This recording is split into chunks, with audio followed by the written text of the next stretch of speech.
Welcome to the lecture series of Public Theology, a cooperation of the Berlin Institute for Public Theology, the Beyers Naudé Center for Public Theology, and the Lutheran World Federation.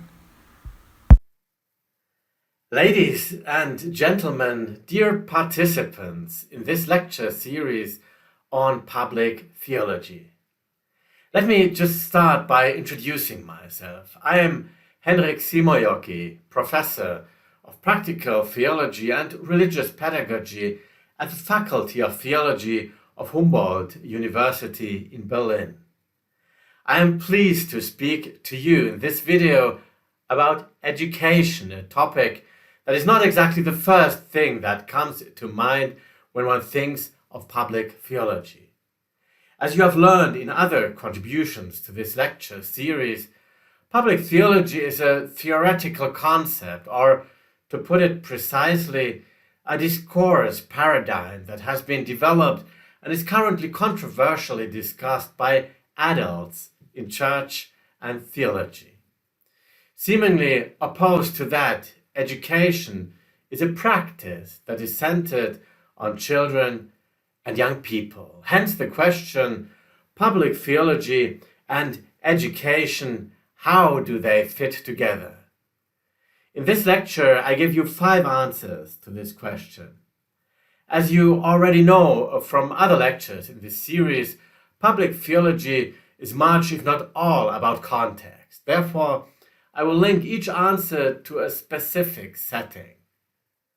Since this lecture series has a global audience, potentially spread over many countries and continents, our tentative exploration will not start here in Berlin, where I teach and work, but in another metropolis far away. In the run-up to the Reformation anniversary, students from Protestant schools worldwide were asked to raise their voices for a better future. They were encouraged to express their protest against grievances in today's world, church and school, and develop ideas for a better future like Martin Luther did in his day. By the closing date in March 2016, submission had been received from more than 53 schools from 5 continents. The compiled thesis can be found on the homepage of the Global School Network G-Pen Reformation in 3 languages and a PDF file of more than 100 pages. These theses from all over the world show impressively, eloquently, and sometimes bluntly what angers and moves and worries Christian students in very different contexts of today's global society. They also let us see and feel where these young people put their faith in, what they long and what they hope for. We protest against corruption in school, in church, and in our country. This is the first of 15 theses sent in by students from Mabanga Primary School in Goma, Democratic Republic of Congo. In the other theses too, the authors, all younger than 15 years old, do not mince their words. They unsparingly denounce the conditions in which they grow up. We say no to killings and insecurity in our country because of the selfish interests of some people. Teachers also get their share. Many teachers do not respect the rights of children. They punish children without a valid reason.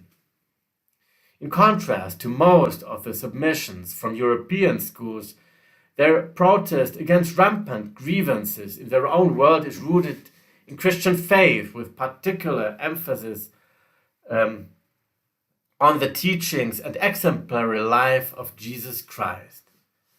Interestingly, this applies in particular to the criticism of the church, which runs through many of the theses. Some pastors sow hatred and tribalism among Christians, whereas Jesus came for everyone. The marginalization of children lamented by the students can also be experienced in the church services.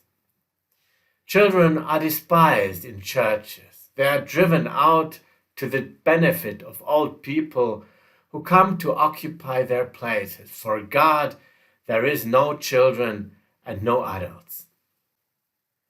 Among others, Thorsten Meyreis, my dear colleague here at Humboldt-Universität, has highlighted the prophetic function of public theology, referring both to the particularity and to the partiality of its claim to orientate in the public sphere. It is therefore important that public theology, and this is the first answer to the initial question of my lecture, does not close itself off to the prophetic voice of children and young people. As in many other countries, the Fridays for Future movement has been of remarkable transformational force in Germany, not only in society but also in church. Here young people have made themselves heard loud and clearly in a way that has resonated strongly in both theology and pedagogy. That young people are represented in theological thinking is, however, anything but self-evident. The danger of overhearing their voice is particularly clear in the case of children. This insight leads me to the next setting and the next answer. As is the case all over the world, both public and private life in Germany is currently dominated by the COVID-19 pandemic. For more than a year now, the question of the right strategy to contain the pandemic has been the subject of intense and controversial debates. If one looks at how the perspective of children is addressed in these debates, a glaring imbalance comes into sight. On the one hand, education has been one of the most contested topics in this discussion. Particularly on the question of whether schools should be opened or closed, opinions diverged widely and still do. Yet much less attention has been paid to the genuine concerns, feelings, and hopes of children in time of pandemic. This applies even more to the theological debate on the interpretation of the COVID-19 pandemic. In Germany, some theologians, such as Günther Thomas, have even gone so far as to outline a specific, as we say in Germany, corona theology.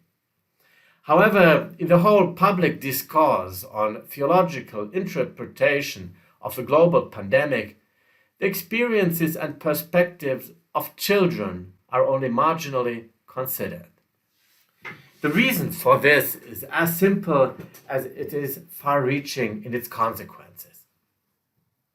Like all theology, public theology is developed and debated by adults who explicitly or implicitly argument as adults and develop theories that mirror their own world, understanding, and life perspective. Since children do not have a direct voice in theology, theology has to find ways of adequately representing them. In this context, I want to particularly emphasize the adequateness of such representation. If public theology really wants to be a theology for children, it will not be enough to construct the children's perspective by well-meaning assumptions and generalization from above. Rather, this perspective must be obtained from below, in interaction with children as interpreters of their own life and reality. Under the conditions of a global pandemic, public theology should put much effort into seeking to understand what moves children at this time, what worries them, and not to forget what gives them hope. Such a meaning-based approach to the children's interpretations and experiences of the pandemic is the prerequisite of any claim to represent them in theological thought. This underlines once again that public theology, which has been mainly developed in the theological field of social ethics, needs a strong empirical foundation. From here I come to the second answer to my initial question. If public theology claims to represent children, children must be represented with their own voice. My argumentations so far might raise some eyebrows, since I haven't really talked about education in the strict sense at all. Often the term education is understood in the narrow sense of teaching and learning, or nurturing and bringing someone up. But education in a qualified sense is more. It is about seeing and understanding young people as subjects in their own right. Education aims at acknowledging and strengthening young people in their individual growth. In German, we have a special word for this, Bildung, in difference to Erziehung, which refers to the intentional dimension of education. In a way, the concept of empowerment comes quite close to such a subject-oriented understanding of education, putting additional emphasis on self-efficacy and power structures. This clarification provides the basis for the next step in my argumentation. My own approach to public theology is strongly shaped by my long-standing research focus on globalized religion. Since globalization first became both popular and notorious as a mainly economic buzzword, it is often forgotten that this term was initially used in the field of sociology of religion. In 1985, under the heading Humanity, Globalization and Worldwide Religious Resurgence, Roland Robertson and Joanne Chirico attributed the conspicuous accumulation of religious movements and conflicts at that time to the accelerating increase of global connectivity and interdependency, which they called globalization.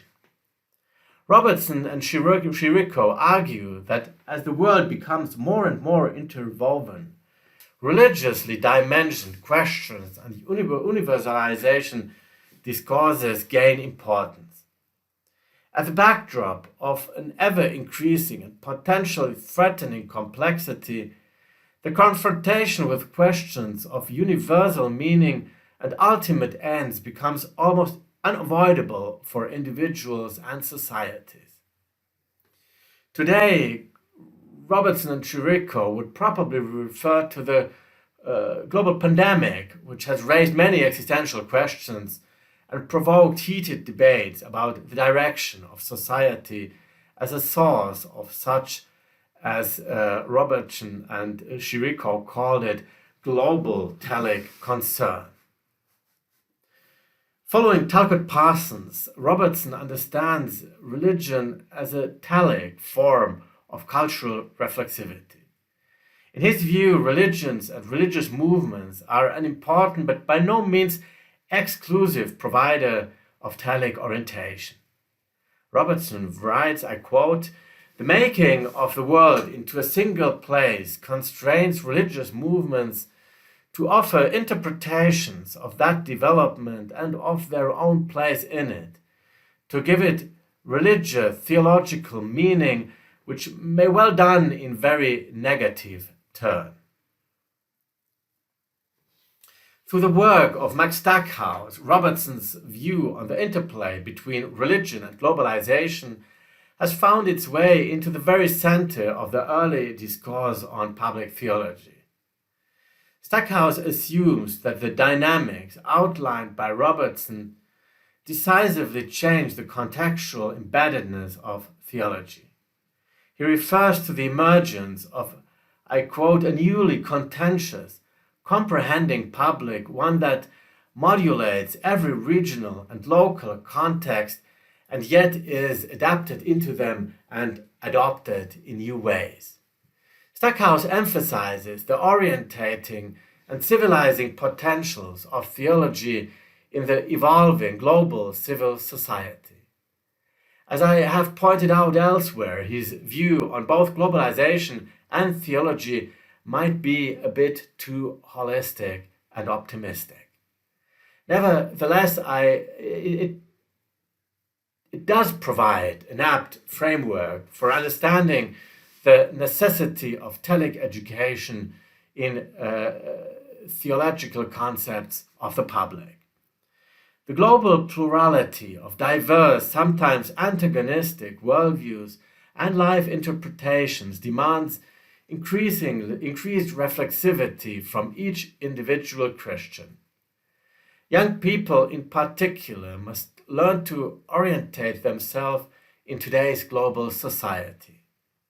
Therefore, public theology has the educational responsibility to foster their capacities to cope with the manifold complexities of the public sphere and to bring their own views and convictions into the public discourses. Against this background, it is a central task of religious education in schools and congregations to provide learning opportunities for children, adolescents, and adults in which they can dialogically reflect and discuss the questions raised during the corona crisis. One example: answers to the controversially discussed question of the distribution of life-protecting resources such as vaccines depend on conviction-based concepts of human solidarity. If one truly believes that all humans are, first of all and equally, made in the image of God and are by that endowed with an inviolable dignity, then one can't really feel too much joy about the favorable supply situation in one's own country compared to others. Another example: the quest for the telos of humankind, which has become virulent during the global pandemic, is determined in the Christian faith by the universal metaphor of the kingdom of God.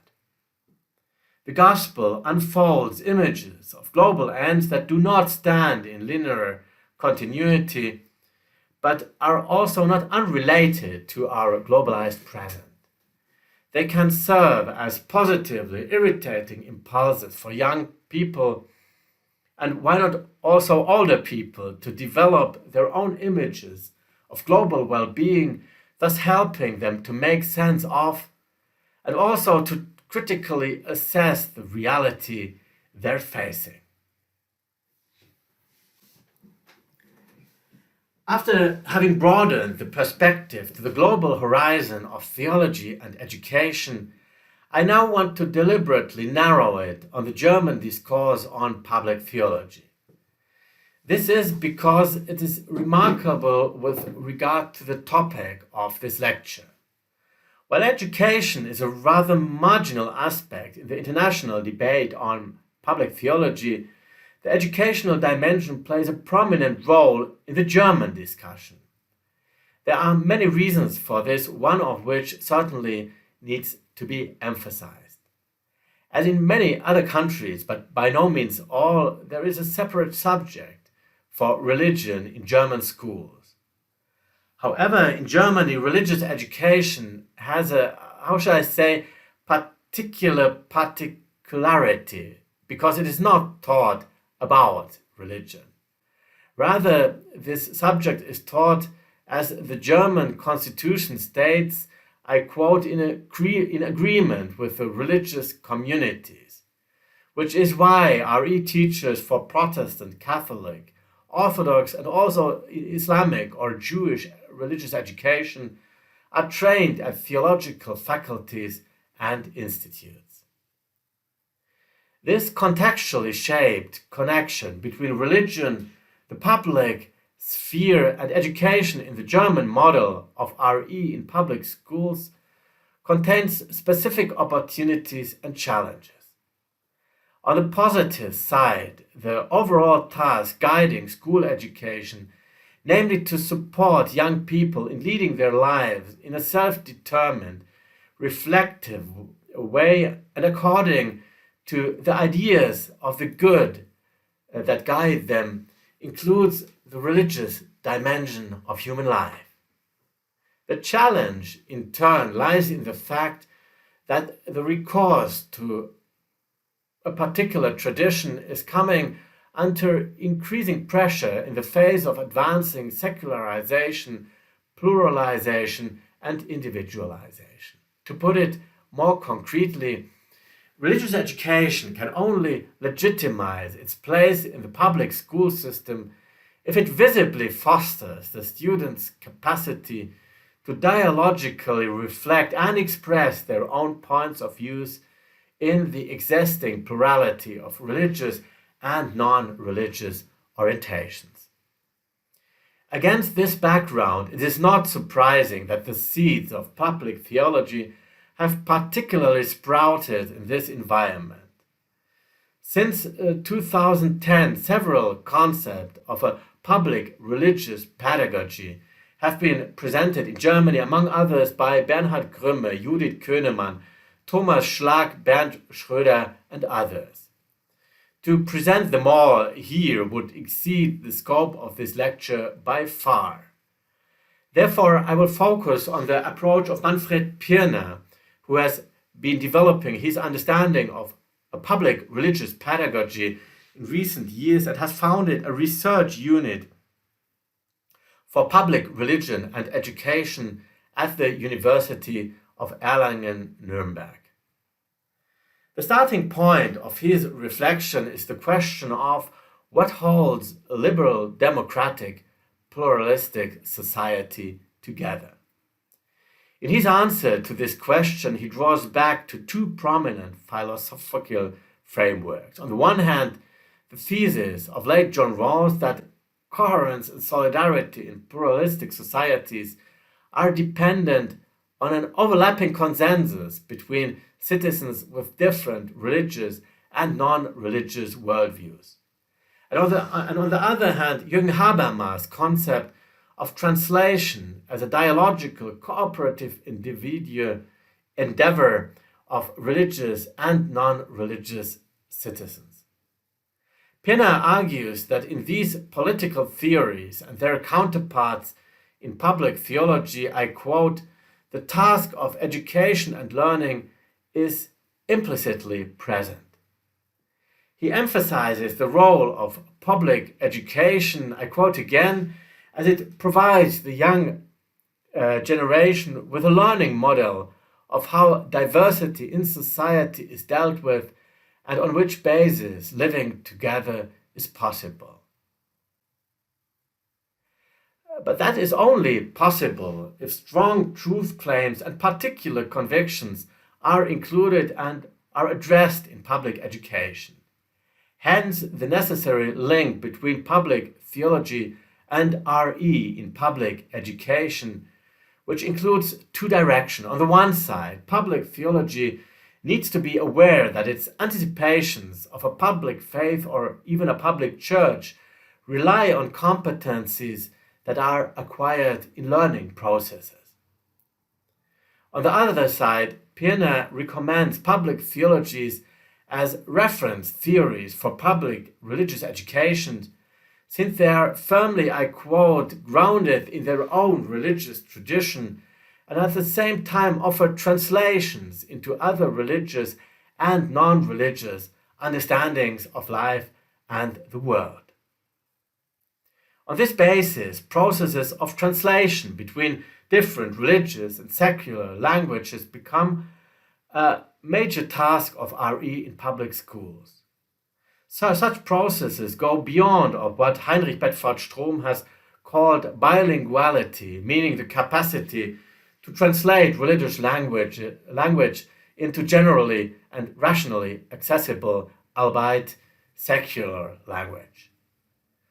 A dialogical and cooperative translation in the context of public religious education in schools also includes inter- and intra-religious differences and consequently should have a strong emphasis on religious plurality and interreligious dialogue. Finally, I come to the last step of my argumentation, which is somewhat more fundamental and general. For a long time, public theology tended to, how should I say, think big, the aforementioned Max Stackhouse being a prime example. Until today, the public of public theology is often conceptualized discursively, in singular and, as indicated, rather big as the public sphere, the public square, the public forum, the public realm, etc. This does not change much if one splits the one public sphere into several sub-publics, as David Tracy does, who distinguishes between three publics that theology as a public discourse has to be sensitive to: the church, the academy, and the wider society.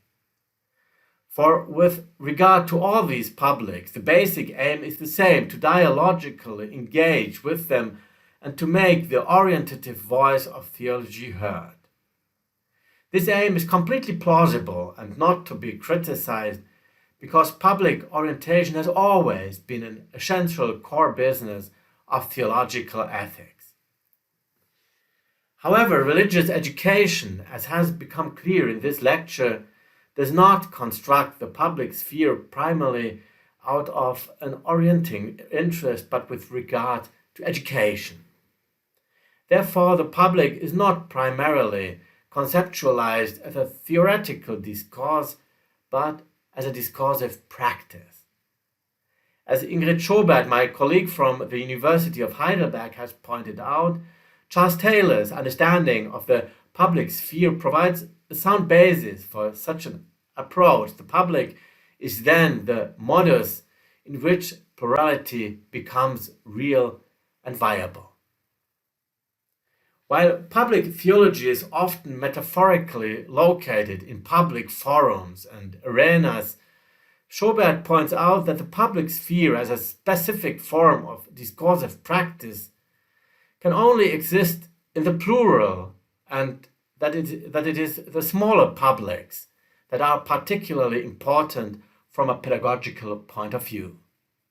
Therefore, dinner conversations in the family, classrooms in schools, discussions in youth ministry lecture rooms, or debates in a university seminar can be understood as educational spaces in which public materializes as practice, as a communicative practice in which, at best, young people speak and are heard, in which minorities have their say, in which narrations are articulated and resonated, in which a culture of recognition is practiced that allows even hard differences to be negotiated. In my own understanding of both public theology and practical theology, orientative and praxeological approaches complement each other. I conclude. In this lecture series, I have given 5 answers to my initial question why education should matter in public theology. The first answers were about being attentive to the prophetic voice of young people and representing children by giving them a voice or tracing their voice by empirical research. I then pointed out to the necessity of dialogically fostering telic reflexivity and positionality in the manifold complexities of a globalized world, and more generally of linking public theology and public education. Finally, the field of education exemplifies the insight that the public takes shape in practices and needs to be practiced to take shape. Since I have chosen a rather pathetic and somewhat affirmative approach to my lecture, I want to finish it with a warning that would deserve a lecture of its own. Whenever theologies or religious institutions aim to influence public discourses or even the public opinion by pedagogical means or programs, there are inevitably interests at play. Therefore, educational claims in the name of religion or theology should be first treated with suspicion and caution. In the German history of theology and education, programmatic attempts of linking theology with public education have mostly been guided by anti-pluralistic intentions or motivations. Thus, such attempts in the present need to be critically questioned and thoroughly scrutinized. If each of my answers provoked a critical query from you, this lecture certainly would have achieved its goal. Thank you for your attention.